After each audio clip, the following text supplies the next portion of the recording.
কেৱল কেইটামান টেবলেট আৰু পানী বটল দিলেই চৰকাৰ বিফল নহয়। চৰকাৰে সকলো সুবিধা দিছে, বিফল বুলি ক'ব নোৱাৰি।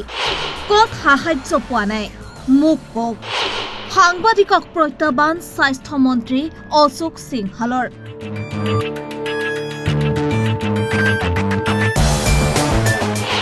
বান সাহায্যক লৈ চৰকাৰৰ বিৰুদ্ধে অভিযোগ সম্পূৰ্ণৰূপে খাৰিজ অশোক সিংহালৰ।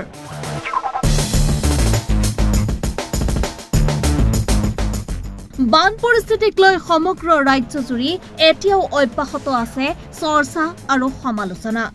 এই সময়তে বান সাহায্যক লৈ উত্থাপিত অভিযোগৰ প্ৰত্যুত্তৰ দিলে ৰাজ্যৰ স্বাস্থ্যমন্ত্ৰী অশোক সিংহালে।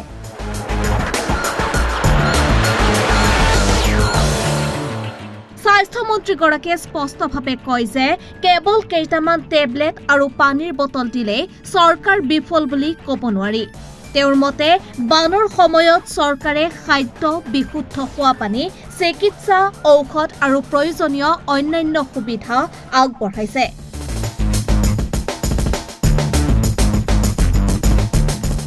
সাংবাদিকৰ প্ৰশ্নৰ উত্তৰত মন্ত্ৰীগৰাকীয়ে প্ৰত্যাহ্বান জনাই কয় যে ক'ত সাহায্য পোৱা নাই মোক কওক। তেওঁৰ দাবী অনুসৰি বান সাহায্য শিবিৰসমূহত চিকিৎসকৰ দল নিয়মীয়াকৈ উপস্থিত আছে আৰু স্বাস্থ্য বিভাগে পৰিস্থিতিৰ ওপৰত নিৰন্তৰ নজৰ ৰাখিছে। বানপীড়িতৰ কাৰণে তিনিটা ফ'কাছ এৰিয়া আমি ৰাখিছোঁ। প্ৰথম ফ'কাছ এৰিয়াটো হ'ল যে কোনো ধৰণৰ বেমাৰ তাতে স্প্ৰেড কৰিব নালাগে, বিয়পিব নালাগে। মানুহ মৰিছে, জীৱ জন্তু মৰি তাত পৰি আছে, এই বডিবোৰ সোনকালে উঠাব লাগে আৰু ডিছপ'জ অফ কৰিব লাগে। এক মিনিট। তাৰপিছত 2 নম্বৰ হ'ল কেম্পে হেল্থৰ টিম বহি আছে, দুজন ডক্টৰ প্ৰত্যেকটো কেম্পত আছে। প্ৰত্যেক ধৰণৰ লাগতিয়াল ঔষধ কেম্পবোৰত আছে। গুডলি ডেইলি ৰিভিউ হয়, যিমান মেডিচিন প্ৰয়োজন হয় আমি মেডিচিন যোগান ধৰি আছোঁ। গাঁৱত য'ত মানুহ ৰিলিফ কেম্পত নাই, গাঁৱতে আছে, তাতেও টিম যায়। এতিয়া আমি স্বাস্থ্য পৰীক্ষা কৰি লাগতিয়াল ঔষধ আমি দি আছোঁ। আপোনাৰ প্ৰশ্ন যে মানুহে ঔষধ দি আছে, ঔষধ দিয়াটো আমি বাধা দিব নোৱাৰোঁ। আৰে চৰকাৰে দিব নোৱাৰিলে বুলি কেলে কয় দাদা? চৰকাৰে দিব নোৱাৰিলে কথা পতা। কালি মই যদি নিজে যাই 200টা পেৰাচিটামল কাবাক মই দিওঁ, তাৰ অৰ্থ হ'ল নেকি চৰকাৰে দিব নোৱাৰিলে? চৰকাৰটো উপলব্ধ আছে, মেডিচিন উপলব্ধ আছে, ডক্টৰ আছে, স্ক্ৰিনিং চলি আছে। ক'ৰবাত যদি ডক্টৰ নাই মোক কওক। কিন্তু কোনোবাই যদি কালি খোৱা পানী 10 বটল দিলে, তাৰ অৰ্থটো কি হৈ গ'ল নেকি যে চৰকাৰ বিফল হৈছে বুলি?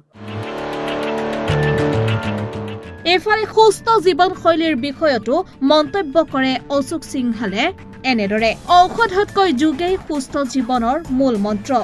উল্লেখ্য যে বান সাহায্য আৰু পুনৰ্বাসনক লৈ বিৰোধী দলসমূহে চৰকাৰৰ বিৰুদ্ধে তীব্ৰ সমালোচনা অব্যাহত ৰাখিছে।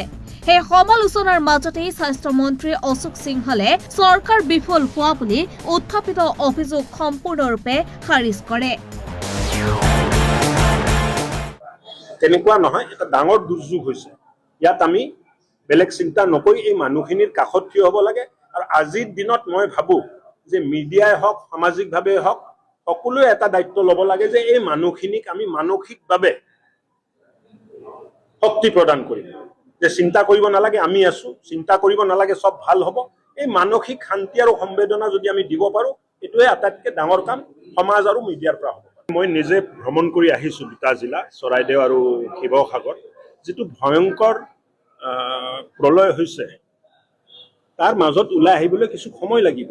এতিয়ালৈ বহুত পৰহিলৈ বহুত অঞ্চল আছিল, তাত পানী আছিলে। আৰু এতিয়া যিটো কাম আছে, এইটো তেনেকে নহয় যে ফ্লাড হোৱাৰ পিছত বা যিকোনো এটা প্ৰাকৃতিক প্ৰকল্পৰ পিছত তেনেকে কাম নহয়। প্ৰথম কামটো থাকে ৰিস্কিউ। প্ৰথম আমি ৰিস্কিউ কৰিব লাগিব। যিখিনি মানুহ ফচি আছে, ফচি থকা মানুহক ওলাই আনি এটা সুৰক্ষিত স্থানত আমি ৰাখিব লাগিব। এইটো হ'ল ৰিস্কিউ। তাৰপিছত হ'ল ৰিলিফ।